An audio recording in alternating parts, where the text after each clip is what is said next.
This is VOA News. I'm David Byrd in Washington. The leaders of the United States, Mexico, and Canada signed a new North American trade deal Friday, underpinning $1.2 trillion in annual commerce among the three countries. The pact will lock in U.S. market access to Canada and Mexico, expand American exports, and includes new measures to ensure fair competition. President Donald Trump told VOA contributor Greta Van Susteren that the deal is good for everyone concerned. I think one of the strongest elements of the new, I call it the USMCA. One of the really important things is you won't see companies leaving once that gets signed. We have to get it through Congress, and if it gets through, which I think it will, that'll be great. And if it doesn't, we're very happy the way it is now. The so-called USMCA replaces the North American Free Trade Agreement, a pact that Trump roundly criticized during his 2016 presidential campaign, calling it the worst trade deal in history. The new pact has to be ratified by the legislatures of all the countries concerned. Meanwhile, U.S. President Donald Trump says he has no plans to meet with Russian President Vladimir Putin during the G20 summit in Argentina. Earlier reports from the Kremlin said there might be a pull-aside meeting between the two leaders. However, Trump told VOA contributor Greta Van Susteren that while he will eventually meet with Putin, he has no plans to do so this week. Well, I just said that, frankly, in light of what happened with Ukraine, with the ships and the sailors, it just wouldn't be the right time. Trump canceled a planned 2-hour meeting with Putin at the summit after Russian ships intercepted Ukrainian ships in the Black Sea and took their crews captive last Sunday. For more, visit our website. This is VOA News. European participants are trying to put up a united front at the G20 summit in Argentina, amid concern that President Donald Trump is using it to advance his own goals via bilateral meetings.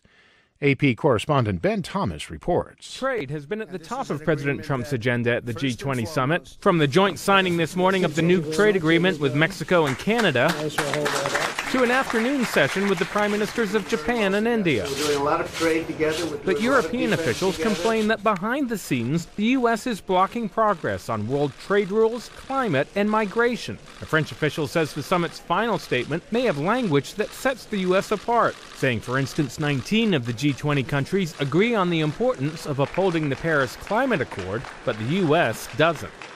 I'm Ben Thomas. A massive earthquake measuring 7.0 on the Richter scale struck Alaska Friday, rocking buildings, shattering roads, and sending residents running into the streets. As AP's Ed Donahue reports, the first quake was followed by a large aftershock. The city of Anchorage felt the quake. Sorry, it's still shaking up here. TK Turk at Sammy's City Diner says she is used to earthquakes. Usually you can keep walking and just feel it, but this one, nope. The quake threw a full-grown man out of his bathtub. Anchorage's police chief says he was told parts of a scenic highway that heads toward mountains and glaciers have sunken and completely disappeared. The fire chief, Jody Hetrick, says people need to check for damage. If you can see through walls or your house looks like it's listing to the left a little bit, that's probably not a good idea to stay. President Trump says the federal government will spare no expense helping Alaska, saying, "You have been hit hard by a big one." I'm Ed Donahue. The World Health Organization says polio remains a public health emergency. As Lisa Schlein reports for VOA, it's concerned that its global spread remains high. On the surface, it does not appear that polio poses an international threat. However, the chair of the WHO's Emergency Committee, Helen Reese, says every available health strategy must be used to prevent the wild polio virus from spreading across borders. The fear is that we might well see a resurgence, that we could see exploitation again, and a reversal of all of the work and all of the country and global efforts that have gone into trying to eradicate polio. And we certainly cannot allow that to happen.